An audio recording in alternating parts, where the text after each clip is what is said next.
प्रिय छात्र एवं छात्रों, आज मैं आपके सम्मुख उपस्थित होकर के पुनः आपको इस सब्जेक्ट में आगे के टॉपिक के बारे में पढ़ाएंगे और समझाने का प्रयास करेंगे। तो आज का जो टॉपिक है वो हमारा है कि कंपनी सचिव की वास्तविक स्थिति क्या है, किसी भी संस्था में वास्तविक स्थिति क्या होती है, इस टॉपिक पर हम चर्चा करेंगे।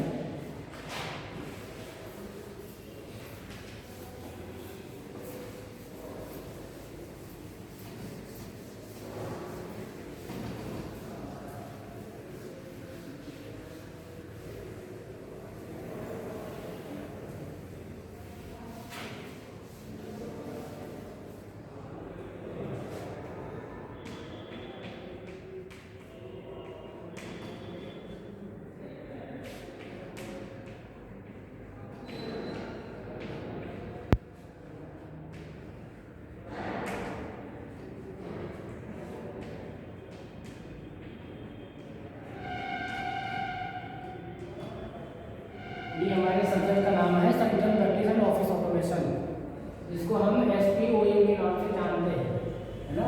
इसी का आपका थ्योरी का पेपर होने होगा 50 नंबर का। और आज का जो हमारा सब्जेक्ट है वो है सचिव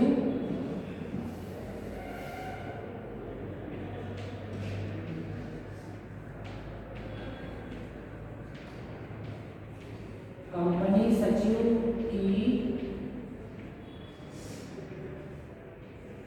कंपनी में वास्तविक स्थिति।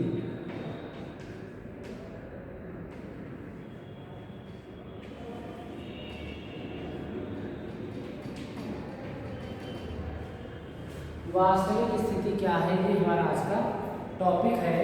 और आज हम कंपनी सचिव की वास्तविक स्थिति के बारे में यहाँ पर सीखेंगे और आपको हम समझाने का प्रयास करेंगे। स्थिति के बारे में यदि हम चर्चा करें, जैसे कि हमने कल आपको बताया था कि कंपनी सचिव की स्थिति के बारे में, उसकी क्या कंपनी में पोजीशन है, भारतीय कंपनी अधिनियम में इसका कहीं पर वर्णन नहीं किया गया है। भारतीय कंपनी अधिनियम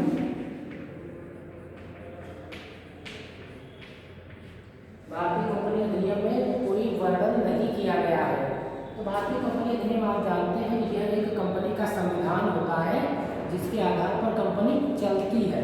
जैसे हमारा भारत का एक संविधान है जिसके आधार पर सभी नागरिकों को अधिकार उनके सुरक्षित है, वैसे ही कंपनी को चलाने के लिए ये कानून होता है भारतीय कंपनी अधिनियम। ठीक, तो इसमें कंपनी सचिव की स्थिति के बारे में कहीं उल्लेख नहीं किया गया है, लेकिन समय समय पर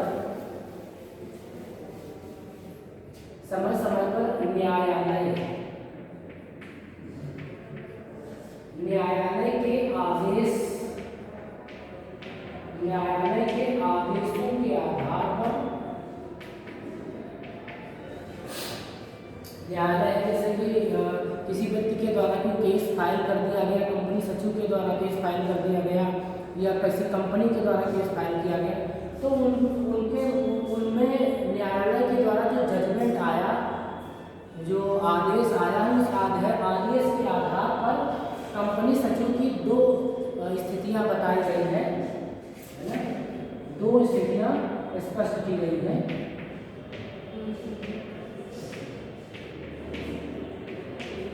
दो स्थितियों के बारे में उसमें बताया गया है। पहली स्थिति थी उसमें वैधानिक स्थिति,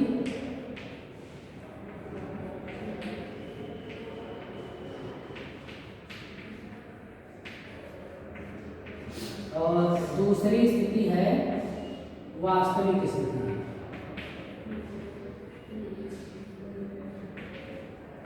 वास्तविक स्थिति, ठीक है। तो यहाँ पर हमने वैधानिक स्थिति के बारे में आपको पूर्व की क्लास में मैंने आपको बताया था कि वैधानिक स्थिति में कंपनी सचिव किस प्रकार से कार्य करता है, और आज हम यहाँ पर देखेंगे कि वास्तविक स्थिति के अंतर्गत कंपनी सचिव किस प्रकार से कार्य करता है। ठीक है, तो देखते हैं आज।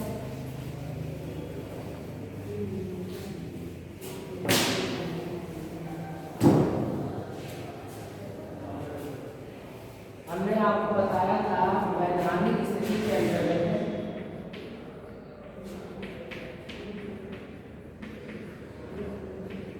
वैधानिक स्थिति के अंतर्गत अगर सचिव की स्थिति की बात करें तो उसमें न्यायालय के आदेशों के आधार पर यह स्पष्ट किया गया था कि जो सचिव है वह सिर्फ एक सेवक के रूप में कार्य करता है, सेवक के रूप में वह सिर्फ कार्य करता है।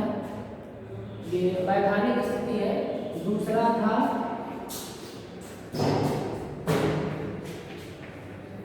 प्रतिनिधि के रूप में,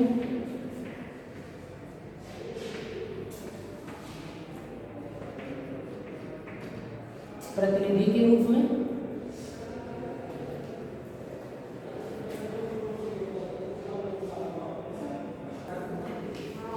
तो प्रतिनिधि के रूप में कार्य करता है। और नेक्स्ट हमने बताया था अधिकारी के रूप में,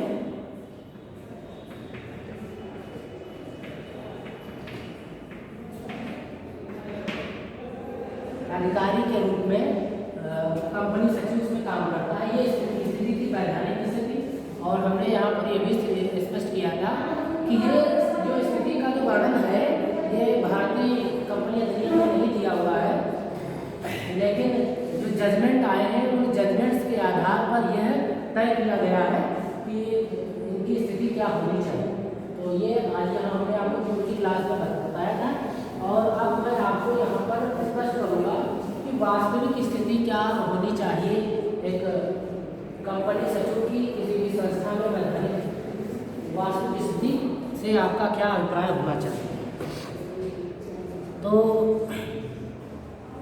उसके संदर्भ में वास्तविक स्थिति के अंतर्गत है सचिव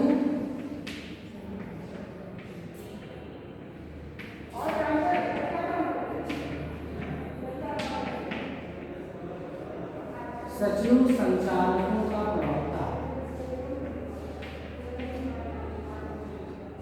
सचिव संचालकों का प्रवक्ता होता है। ये वास्तविक स्थिति है। ठीक है। प्रवक्ता किस प्रकार से है?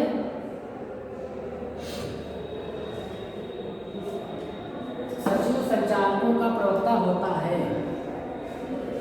इसका आशय ये है कि संचालक जो भी कार्य करता है वह सब कुछ संचालक मंडल जो सचिव होता है, सचिव की नियुक्ति संचालकों द्वारा की जाती है। संचालक का मतलब है जो कंपनी को चलाते हैं, जो मेन मेंबर्स होते हैं वो होते हैं संचालक। संचालक मतलब चलाने वाले। तो जो संस्था को चलाते हैं वो संचालक कहलाते हैं। तो सचिव जो होता है वो संचालकों का प्रवक्ता होता है ना। जो सचिव बोलते हैं वो जो संचालक कहते हैं वो सचिव बोलता है, वो सचिव के माध्यम से कहलवाते हैं इस बात को, है ना। वो जो कहना होता है वो सचिव से कहते हैं, फिर सचिव जो नीचे वाले कर्मचारी अधिकारी हैं उनको वो बात बताता है। तो यहाँ पर बताया गया कि संचालकों को जो भी कार्य करना होता है वह सब सचिव के माध्यम से ही किया जाता है। संचालक तो कुछ करते नहीं, वो तो सिर्फ आदेश देते हैं और आदेश दिया और वो फिर कार्य सचिव को करवाना होता है। सभाओं में सचिव ही सभाओं की कार्यवाही को लिखता है तथा वो उसके पश्चात में उसको पारित भी करता है कि आज सभा में ये कार्य हुए और इस पर जो अनुमोदन कराना होता है, स्वीकृति लेनी होती है, वो फिर संचालकों के द्वारा उसमें अनुमति ले ली जाती है। जो भी प्रस्ताव है वो प्रस्ताव भी सचिव के द्वारा ही रखे जाते हैं, लेकिन फिर भी वह अपनी इच्छा से कोई भी कार्य नहीं कर सकता है। इसी कारण सचिव को संचालकों के प्रवक्ता के रूप में माना जाता है। प्रवक्ता के रूप में किस तरीके से मैंने आपको बताया कि सचिव जो है वो अपने आप कुछ नहीं करता है। प्रवक्ता का मतलब होता है बोलने वाला, प्रवक्ता का मतलब होता है बोलने वाला। तो जो संचालक चाहते हैं, जो संचालक चाहते हैं वही सचिव बोलता है ना। संचालकों को जो भी काम करवाना होता है वो सचिव को आदेश करते हैं। सचिव फिर वो नीचे वाले जितने भी कर्मचारी होते हैं, जितने कर्मचारी होते हैं उन कर्मचारियों के माध्यम से सचिव संचालक संचालकों के आदेश को वहाँ तक लेके जाता है, उनको बताता है किस प्रकार से काम करना है और ये आदेश हमको मिला है और ये होना ही होना है ना। किस प्रकार से, जैसे सचिव का कार्य होता है सभाओं को बुलाना, तो सभाओं को बुलाने की जिम्मेदारी है वो सचिव की होती है, लेकिन उसको पहले आदेश मिलता है कि इस बार की जो सभा होगी, मीटिंग होगी, उसमें सचिव को कौन से कार्य करने हैं, कौन से कार्य करने हैं। तो ये सभाएं बुलाता है, कौन सी सभाएं, ये अंशधारियों की सभाएं बुलाता है, अंशधारियों की सभाएं बुलाएगा, ऋणपत्रधारियों की सभाएं,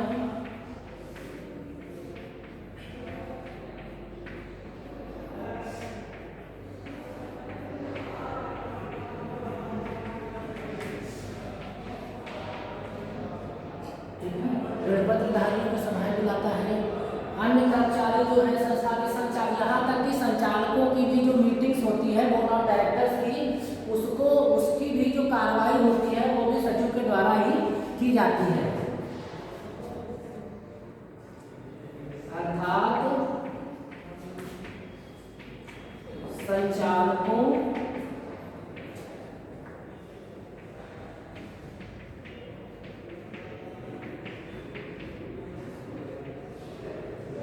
की सभाओं को आहूत करना,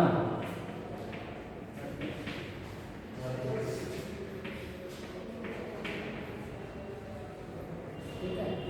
तो जब संचालकों के द्वारा ये आदेश दिया जाता है कि अब अंशधारियों की सभाओं को बुलाना है, चाहे वो लाभांश से संबंधित हो, चाहे अन्य कार्यों से संबंधित हो, या फिर अगर किसी ने शेयर खरीदे हैं तो उन शेयर के वितरण से संबंधित बुलाना है, तो जितनी भी कार्रवाइयाँ होती हैं सभाओं से संबंधित वो सचिव के द्वारा की जाती हैं। इन सभाओं में जो भी आदेश दिए जाते हैं वो सचिव बताता है कि ये बातें उनको उनके सम्मुख रखनी है, चाहे वो अंशधारियों की हो चाहे वो ऋणपत्रधारियों की सभाएं हो, है ना। तो इनको बुलाने का कार्य ये भी सचिव का होता है। फिर उसमें जो निर्णय लिए जाएंगे, निर्णयों को लिखने का भी कार्य,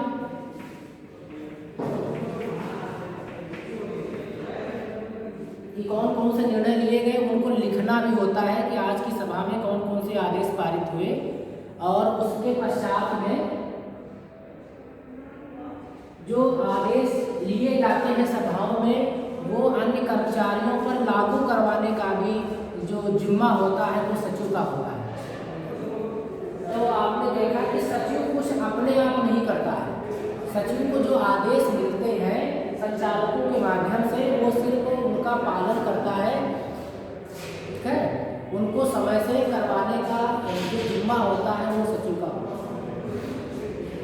तो जब सचिव अपने आप कुछ करता नहीं है, सिर्फ आदेश का पालन करता है और भारतीय कंपनी अधिनियम में जो नियम कानून दिए हुए उनके अनुसार बस वो काम करता है ना। तो जो व्यक्ति अपने आप कुछ करता नहीं है, आदेश का पालन करता है, वो प्रवक्ता होता है, उसे तो बोलना होता है, और जो सभी जो मुख्य आदेश निर्णय होते हैं वो संचालकों के द्वारा ही जारी किए जाते हैं। तो सचिव क्या करता है, सिर्फ आदेश को अन्य कर्मचारियों तक लेकर के जाता है जो संचालकों के द्वारा दिए जाते हैं। तो इसीलिए सचिव को संचालकों का प्रवक्ता कहा जाता है। संचालकों का प्रवक्ता, संचालक जो चाहते हैं वो बोलता है सचिव।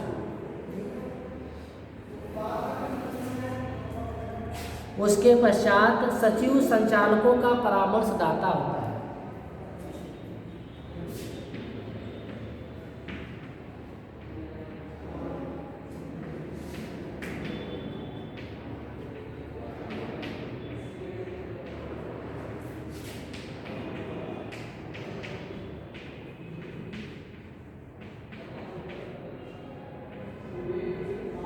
सचिव संचालकों का परामर्शदाता होता है। परामर्श का मतलब आप जानते हैं होता है सलाह।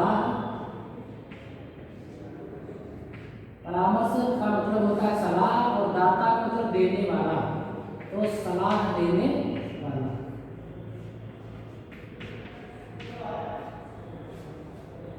ठीक है, तो सचिव क्या है? संचालकों का परामर्शदाता होता है। किस प्रकार से? अगर वैधानिक दृष्टि से देखा जाए तो जो संचालक होते हैं वो आप कह सकते हो कि उनके पास में ये योग्यता नहीं होती है जो सचिव के पास होती है। हो भी सकती है, लेकिन रेयरली अगर आप देखें तो वो योग्यता सिर्फ सचिव के पास में होती है जो कंपनी सेक्रेटरी होते हैं, क्योंकि उनके पास में वो कोर्स होता है, वो करके आते हैं, वो कोर्स उन्होंने किया हुआ होता है। इसीलिए संस्था में सचिव का पद अलग होता है। इसीलिए संस्था में सचिव का पद अलग होता है। तो जब वैधानिक दृष्टि से वैधानिक मामलों में ज़रूरत पड़ती है सलाह की, तो सचिव वहाँ पर सलाह देता है कि सर अगर ये काम इस तरीके से किया जाए तो ये वैधानिक दृष्टि से उचित होगा। ठीक है, अन्यथा की स्थिति में उसमें किसी प्रकार की अन्य समस्याएं उत्पन्न हो सकती है ना।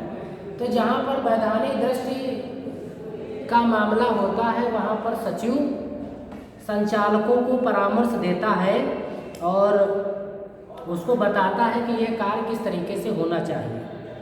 किंतु वास्तविकता यह है कि कंपनी सचिव सेवक होने के साथ संचालकों का परामर्शदाता है। हमने अभी आपको बताया था वैधानिक स्थिति में कि जो न्यायालय से आदेश आया था उसमें सिर्फ यही लिखा हुआ था, ये बताया गया था कि जो कंपनी सचिव है वो किसी संस्था का केवल और केवल सेवक ही होता है।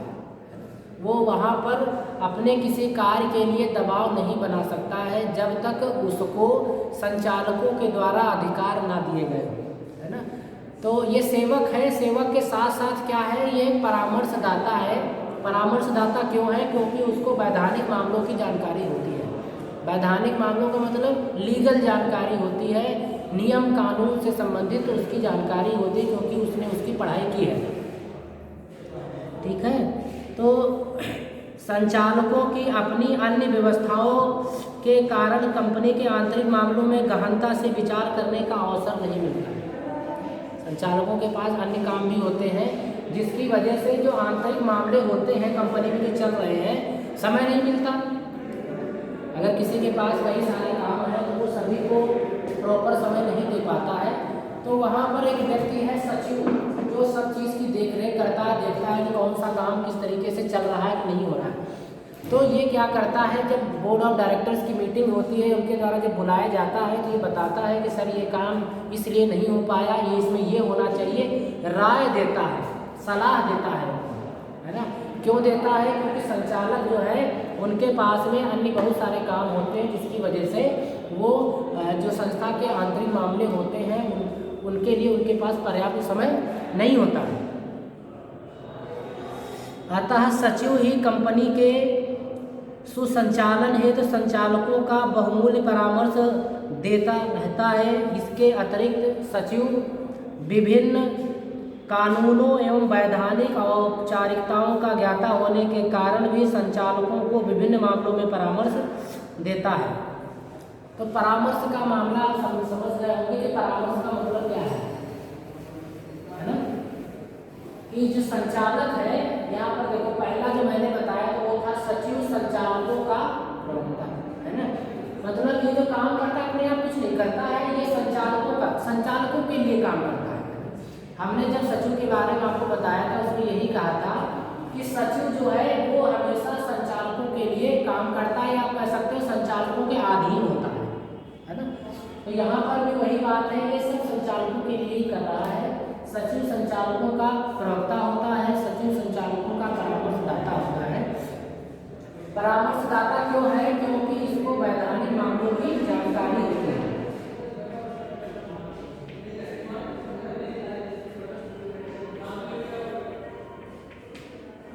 वैधानिक मामलों का ये जानकार होता है।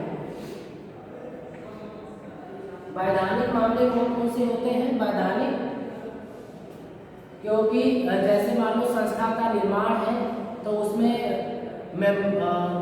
पार्षद सीमा नियम, पार्षद अंतर नियम किस तरीके से निर्धारित किए जाएंगे, किसी में संस्था की मीटिंग की कार्रवाई किस तरीके से की जाती है, कितने दिन पहले नोटिस भेजना है मीटिंग के लिए।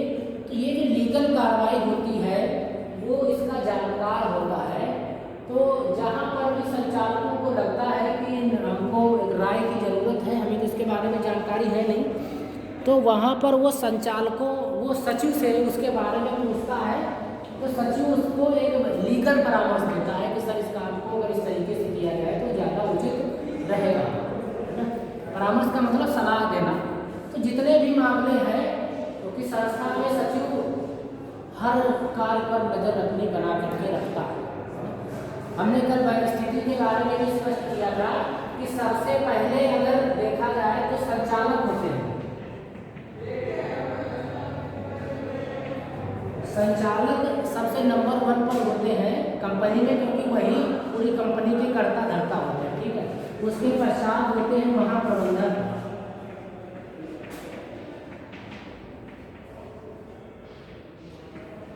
ठीक है, और उसके पश्चात फिर आपका सचिव आता है, ठीक है। तो पहले नंबर पे संचालक होते हैं, फिर महाप्रबंधक होते हैं, है ना, जनरल मैनेजर जो मैनेजमेंट आगे देखते हैं, फिर सचिव होता है ना।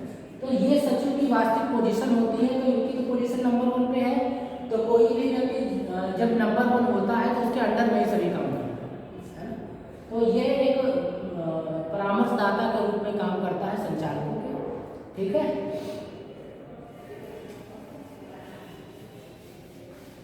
और परामर्शदाता चाहे वो लीगल कार्रवाई हो चाहे अन्य परामर्श देने हो संचालकों को, तो ये सचिव के द्वारा ही दिए जाते हैं।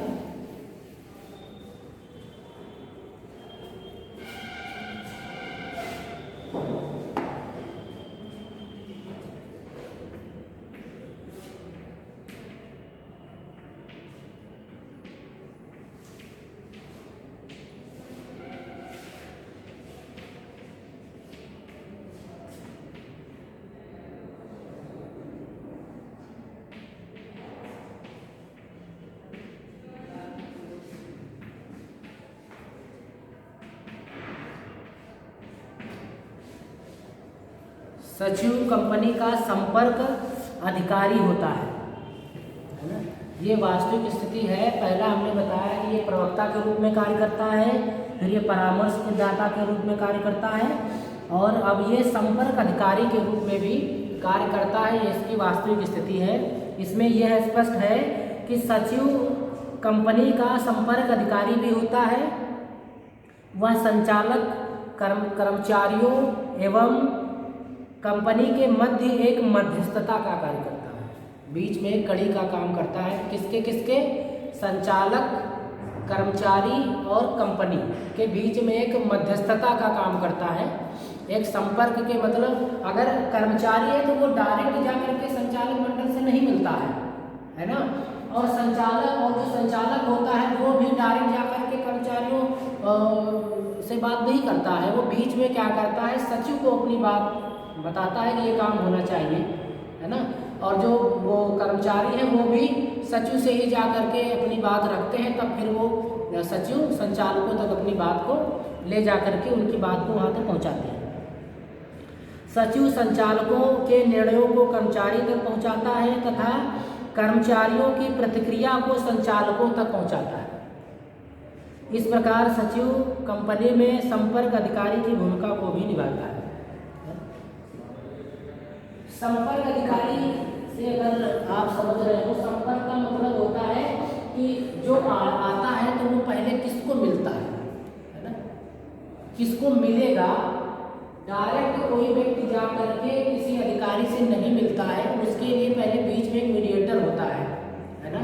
जैसे अगर आप डीएम से मिलने के लिए जाते हैं तो सबसे पहले आप स्टेनो से उसकी लेते हैं टाइमिंग कि किस टाइम पर वो फ्री है। ऐसे डायरेक्ट नहीं आप ऑफिस में केबिन में चले जाते हैं, पहले आपको राय लेनी पड़ती है कि किस टाइम पर से फ्री होंगे, है ना। तो सचिव जो है वो एक ऐसा स्तंभ है कंपनी में जो संचालकों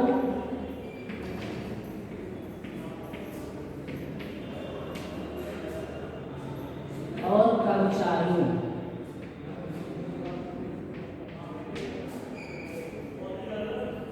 के मध्य में कार्य करता है। ठीक है। ये संचालकों और कर्मचारियों के बीच में एक मीडिएटर के रूप में कार्य करता है। संचालकों को जो भी कर्मचारियों को आदेश देना है वो पहले सचिव को आदेश देता है कि ऐसा काम नहीं हो रहा है, ऐसा काम होना चाहिए, ठीक है, या आज से सभी लोग इस नियम का पालन करेंगे। तो सचिव को उसने आदेश दे दिया, और सचिव क्या करता है, वो कर्मचारियों को, ठीक है। अब कर्मचारियों के जो विचार होते हैं, विमर्श होते हैं, उनकी राय होती है, जो समस्या होती है, वो सचिव को बताता है, और सचिव उसके बाद में फिर संचालकों को उसके बारे में बताते हैं।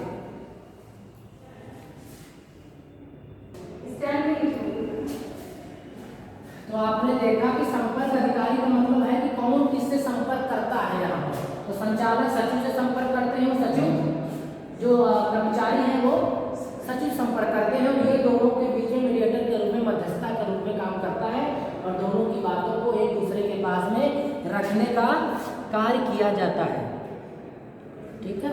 तो ये वास्तविक स्थिति है इसकी, ठीक है, कि कौन कहाँ पर काम कर रहा है। उसके पश्चात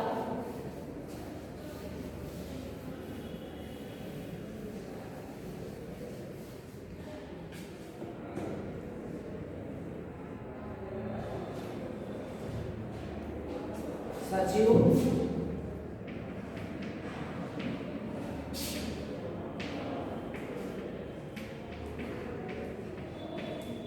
कंपनी का आँख, कान व हाथ होता है, ठीक है।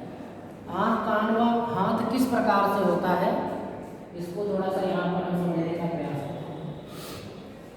इसमें ये बताया गया है कि सचिव की स्थिति के संबंध में एक विद्वान ने यह अपना स्टेटमेंट दिया था कि संचालक कंपनी का मस्तिष्क होता है। संचालक क्योंकि वो अहम भूमिका होती है उनकी कंपनी में, नंबर 1 पर होते हैं, वो कंपनी को चलाते हैं, तो वो तो मस्तिष्क हैं, वो जैसा सोचते हैं ना वैसा वो सचिव के माध्यम से करवाते हैं, है ना। तो उनके मस्तिष्क में जो विचार आया तो उनको मस्तिष्क की संज्ञा दी गई संचालकों को, जबकि सचिव कंपनी का आँख, कान व हाथ होता है ना।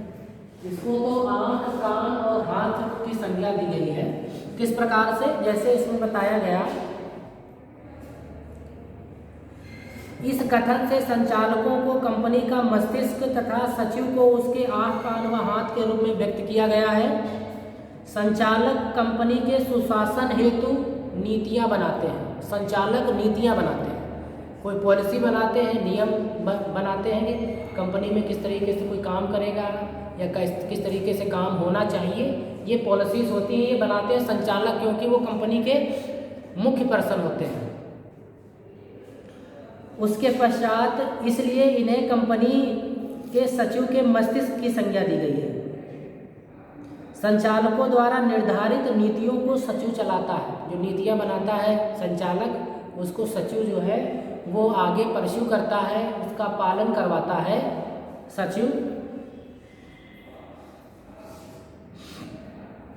इसलिए उसे कंपनी का जो है हाथ कहा जाता है। कंपनी का हाथ इसलिए कहा जाता है क्योंकि जितनी नीतियां होती हैं वो उनका पालन करवाता है सचिव। सचिव कंपनी के संपर्क अधिकारी के रूप में कार्य करता है। जो कुछ वह देखता है एवं सुनता है उसे अपने विचारों सहित संचालकों तक पहुंचाता है। इसलिए सचिव को कंपनी के आँख एवं कान के रूप में व्यक्त किया जाता है। अगर यहाँ पर आप देखेंगे तो मैंने आपको बताया कि जो कंपनी सचिव है, कंपनी सचिव वो संस्था के आँख, कान व हाथ के रूप में कार्य करता है। कैसे कार्य करता है, कैसे उसकी स्थिति है, अभी हमने आपको बताया कि जो संचालक होते हैं, संचालक होते हैं, इनको कंपनी का मस्तिष्क कहा गया है। ये मस्तिष्क के रूप में कार्य करते हैं, इनको संज्ञा दी गई मस्तिष्क की। क्यों? क्योंकि समस्त नीतियों का निर्माण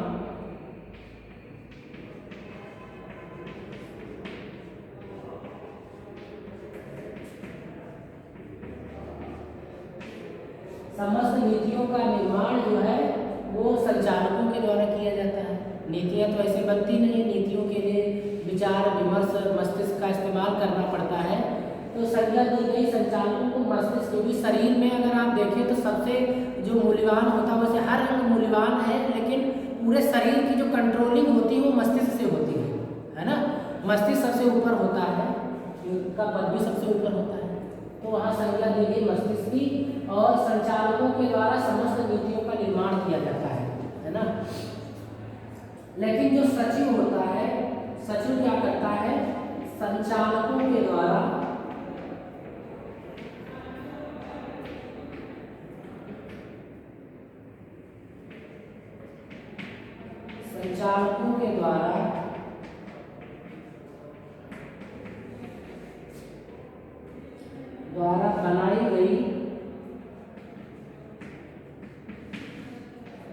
बनाई गई नीतियों को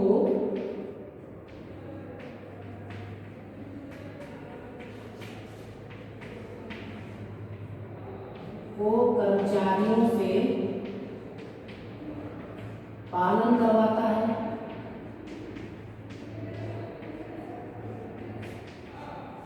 ये पालन करवाता है ना। साथ ही साथ सचिव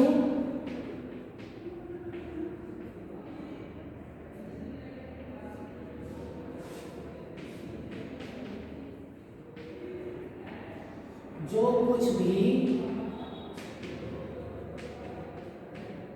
देखता है और सुनता है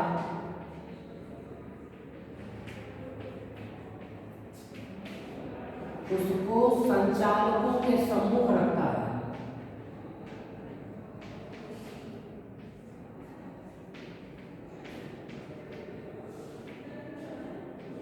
सम्मुख प्रस्तुत करता है।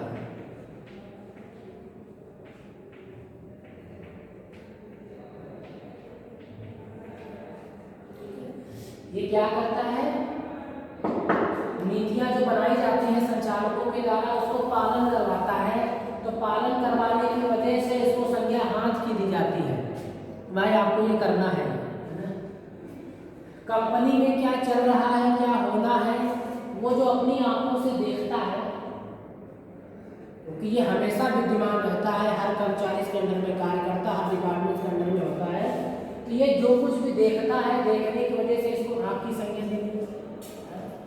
और जो कुछ भी ये सुनता है, सुनने की वजह से इसको कान की संज्ञा दी गई। वो देखेगा सुनेगा तभी तो उसे पता चलेगा क्या हो रहा है। तो देखने सुनने की वजह से इसको आँख और कान की संज्ञा दी गई। जो जो देखता है सुनता है उसको संचालकों के सम्मुख प्रस्तुत करता है कि कंपनी में क्या चल रहा है। उसी से तो पता चलता है कि संचालकों को कि हमारे वहाँ पर कैसी नीतियाँ होनी चाहिए, है ना, कैसी पॉलिसीज लागू होनी चाहिए जिससे हमारी कंपनी का जो लक्ष्य है वो और बढ़े और अच्छी तरीके से जो हमारा लक्ष्य है उसको हम कम समय में प्राप्त करें। ठीक है, तो आपने देखा कि संचालक मंडल को माना गया है मस्तिष्क की संज्ञा, और कंपनी सचिव को आँख कान और हाथ की संज्ञा दी गई। हाथ क्यों, क्योंकि जो नीतियाँ बनाई जाती हैं संचालकों के द्वारा उसका पालन करवाया जाता है सचिव के द्वारा। ठीक है, और जो भी वो देखता सुनता है और संचालकों के सम्मुख रखता है, इसलिए उसको आँख और कान की संज्ञा दी गई है।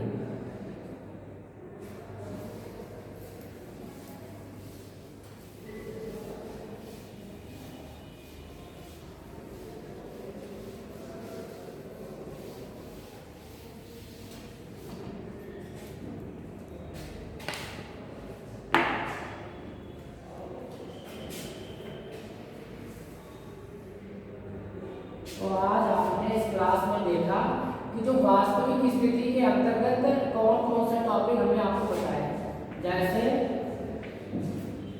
सचिव,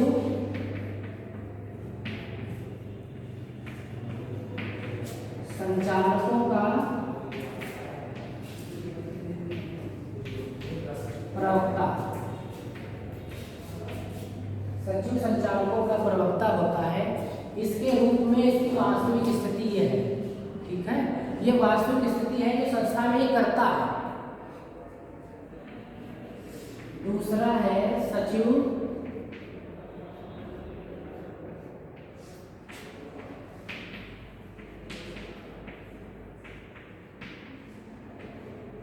संचालकों का परामर्शदाता।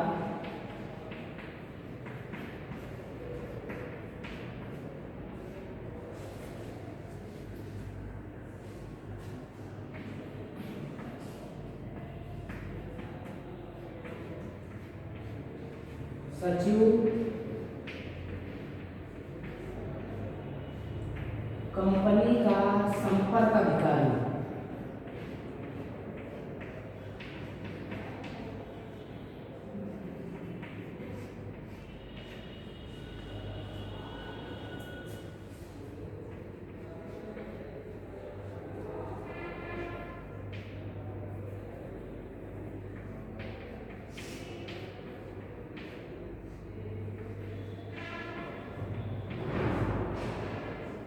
सचिव कंपनी का आँख,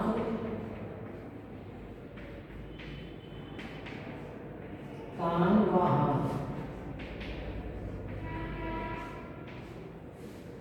इस रूप में सचिव की जो वास्तविक स्थिति होती है, जिससे परिलक्षित होती है कि सचिव की वास्तविक स्थिति किसी संस्था में क्या होती है। पहला हमने आपको बताया कि सचिव संस्था का प्रवक्ता होता है, संचालकों का प्रवक्ता होता है। जो भी संचालक मंडल चाहते हैं वो सचिव को निर्देश देते हैं और सचिव उसको अन्य कर्मचारियों तक पहुंचाता है। मतलब सचिव जो बोलना चाहता है, संचालक जो बोलना चाहते हैं वो सचिव के माध्यम से बोलते हैं। ठीक है। सचिव संचालकों का परामर्शदाता है। जहां पर जरूरत होती है संचालकों को परामर्श की, नीतियों के निर्माण में जो वैधानिक जरूरतें आती हैं, लीगल कार्रवाई जो करनी होती है वो सचिव के द्वारा की जाती है, क्योंकि यह वैधानिक ज्ञान का भंडार होता है। इसको पता होता है कि नियम कानून के अंतर्गत किस तरीके से काम किया जाता है, क्योंकि इसके पास में भारतीय कंपनी अधिनियम 1956 का ज्ञान होता है, इसने पढ़ाई की होती है। ठीक है। उसके पश्चात सचिव कंपनी का संपर्क अधिकारी होता है। यह सचिव जो है वो संचालकों और कर्मचारियों के मध्य में मध्यस्थता के रूप में काम करता है। कोई डायरेक्ट जाकर के मुख्य अधिकारी से नहीं मिलता है। सबसे पहले सचिव से संपर्क स्थापित किया जाता है, चाहे वो संचालक मंडल हो या फिर कर्मचारी हो। वो फिर ऊपर नीचे अपने विचारों, अपने नीतियों का आदान प्रदान करते हैं। ठीक है। सचिव कंपनी का आँख, कान व हाथ होता है। क्यों होता है? क्योंकि सचिव की जो कार्य करने की जो प्रक्रिया होती है वो पूरी कंपनी पर लागू होती है। पूरी कंपनी की देखरेख वो करता है, हर विभाग पर नजर बना करके रखता है। तो संस्था में वो जो भी देखता है, जो भी सुनता है, वो जाकर के अपने संचालकों को बताता है कि इस प्रकार की नीतियाँ होनी चाहिए, इस प्रकार से कार्य होना चाहिए। और जो भी नीतियाँ बनाई जाती है संचालकों के द्वारा वो पालन करवाता है कर्मचारियों से, अन्य अधिकारियों से उसका पालन करवाता है। तो ये आपने देखा कि वास्तविक स्थिति क्या है, किस प्रकार से इसकी जो रियल पोजीशन क्या होनी चाहिए। तो ये हमने आपके समझ कुछ पॉइंट के माध्यम से रखा है।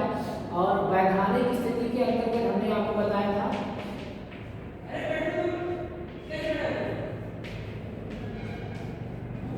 वैधानिक स्थिति के अंतर्गत हमने स्पष्ट करने का प्रयास किया था कि यह सिर्फ एक सेवक होता है ना, सेवक के रूप में। और नेक्स्ट था आपका प्रतिनिधि के रूप में।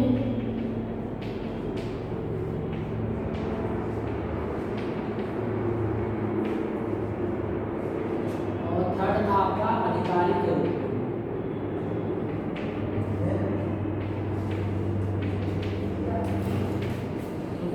अधिकारी के रूप में, सेवक के रूप में, प्रतिनिधि के रूप में, अधिकारी के रूप में इसकी वैधानिक स्थिति होती है।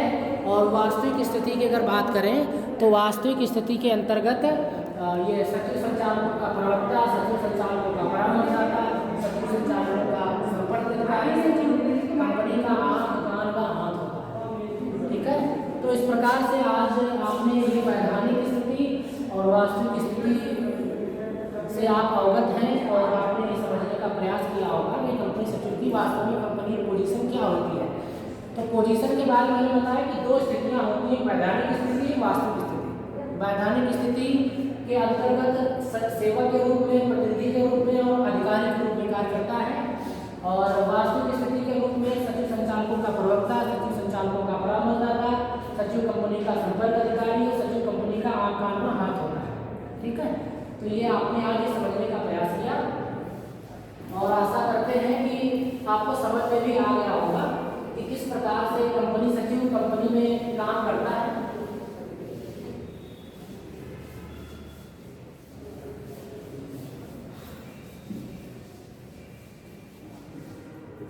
और अब इस क्लास को यहीं पर वाइंड अप करते हैं और इसके आगे के जो टॉपिक है, जो क्लास के जो कंटेंट हैं, उसको आपको नेक्स्ट क्लास में समझाने का प्रयास करते हैं।